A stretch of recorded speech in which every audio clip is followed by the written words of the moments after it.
Monsoon सत्र में आप सबका स्वागत है। सावन का पवित्र मास चल रहा है और इस बार तो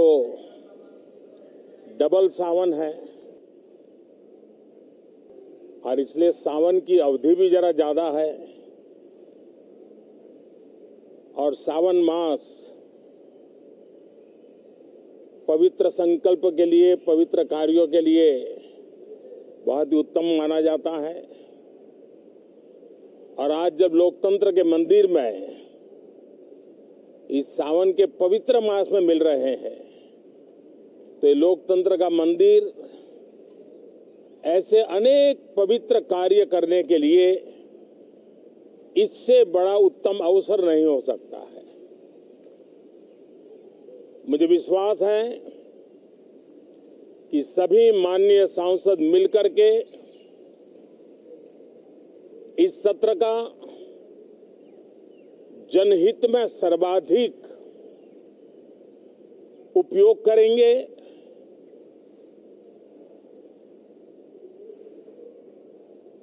संसद की जो जिम्मेवारी है और संसद में हर सांसद की जो जिम्मेवारी है, ऐसे अनेक कानूनों का बनाना, उसकी विस्तार से चर्चा करना बहुत ही आवश्यक है। और चर्चा जितनी ज्यादा होती है, चर्चा जितनी ज्यादा पैनी होती है, उतना जनहित में दूरगामी परिणाम देने वाले अच्छे निर्णय होते हैं। सदन में जो माननीय सांसद आते हैं वो धरती से जुड़े हुए होते हैं, जनता के दुख दर्द को समझने वाले होते हैं और इसलिए जब चर्चा होती है तो उनकी तरफ से जो विचार आते हैं वो जड़ों से जुड़े हुए विचार आते हैं और इसलिए चर्चा तो समृद्ध होती है, निर्णय भी सशक्त होते हैं, परिणामकारी होते हैं। और इसलिए मैं सभी राजनीतिक दलों को, सभी माननीय सांसदों को इस सत्र का भरपूर उपयोग करके जनहित के कामों को हम आगे बढ़ाएं। ये सत्र अनेक रूप से महत्व का भी है क्योंकि इस सत्र में जो बिल लाए जा रहे हैं वो सीधे सीधे जनता के हितों से जुड़े हुए हैं। हमारी युवा पीढ़ी जो पूरी तरह डिजिटल वर्ल्ड के साथ एक प्रकार से नेतृत्व कर रही है, उस समय डेटा प्रोटेक्शन बिल देश के हर नागरिक को एक नया विश्वास देने वाला बिल है और विश्व में भारत की प्रतिष्ठा बढ़ाने वाला बिल है। उसी प्रकार से नेशनल रिसर्च फाउंडेशन, ये बिल एनआरएफ, नई शिक्षा नीति के संदर्भ में एक बहुत बड़ा अहम कदम है और इसका उपयोग अनुसंधान को बल देना, इनोवेशन को बल देना, रिसर्च को बल देना और हमारी युवा पीढ़ी जो विश्व के अंदर नए उपक्रमों के द्वारा विश्व का नेतृत्व करने का सामर्थ्य रखती है, उनके लिए बड़ा अवसर देकर के आ रही है। जनविश्वास बिल सामान्य मानवीय के प्रति भरोसा करना, अनेक कानूनों को डिक्रिमिनलाइज करना, इस मुहिम को आगे बढ़ाने वाला ये बिल।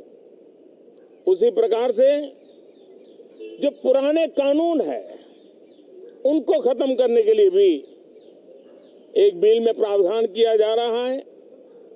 हमारे यहाँ सदियों से एक परंपरा रही है कि जब विवाद हो तो संवाद से सुलझाया जाए। मीडिएशन की परंपरा हमारे देश की बहुत सदियों पुरानी है। उसको अब कानूनी आधार देते हुए मीडिएशन बिल लाने की दिशा में इस सत्र का बहुत बड़ा उपयोग है, जो अनेक विवादों से सामान्य मानवीय से लेकर के असामान्य संजोगों को भी मिल बैठ करके सुलझाने का एक मजबूत नींव बनाएगा।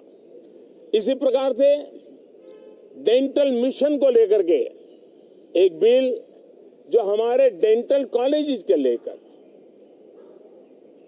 मेडिकल के छात्रों के लिए एक नई व्यवस्था को आकार देगा। ऐसे अनेक महत्वपूर्ण बिल इस बार इस सत्र में संसद में आ रहे हैं। तब ये जनहित के हैं, ये युवा हित के हैं, ये भारत के उज्जवल भविष्य के लिए हैं। मुझे विश्वास है कि सदन में गंभीरतापूर्वक इन बिलों पर चर्चा करके हम बहुत तेजी से राष्ट्रहित के महत्वपूर्ण कदमों को आगे बढ़ाएंगे। साथियों, आज जब मैं आपके बीच आया हूं, इस लोकतंत्र के मंदिर के पास खड़ा हूं, तब मेरा हृदय पीड़ा से भरा हुआ है, क्रोध से भरा हुआ है। मणिपुर की जो घटना सामने आई है, किसी भी सभ्य समाज के लिए ये शर्मसार करने वाली घटना है। पाप करने वाले, गुनाह करने वाले कितने हैं, कौन है, वो अपनी जगह पे है, लेकिन बेइज्जती पूरे देश की हो रही है। 140 करोड़ देशवासियों को शर्मसार होना पड़ रहा है। मैं सभी मुख्यमंत्रियों से आग्रह करता हूं कि वे अपने राज्य में कानून व्यवस्था को और मजबूत करें, खास करके हमारी माताओं बहनों की रक्षा के लिए कठोर से कठोर कदम उठाएं।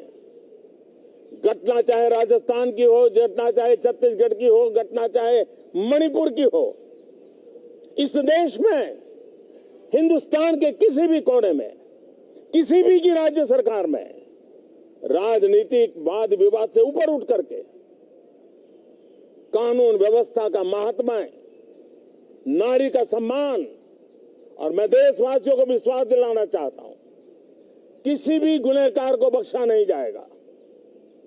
कानून अपनी पूरी शक्ति से, पूरी सख्ती से एक के बाद एक कदम उठाएगा। मणिपुर की इन बेटियों के साथ जो हुआ है, इसको कभी माफ नहीं किया जा सकता है। बहुत बहुत धन्यवाद दोस्तों।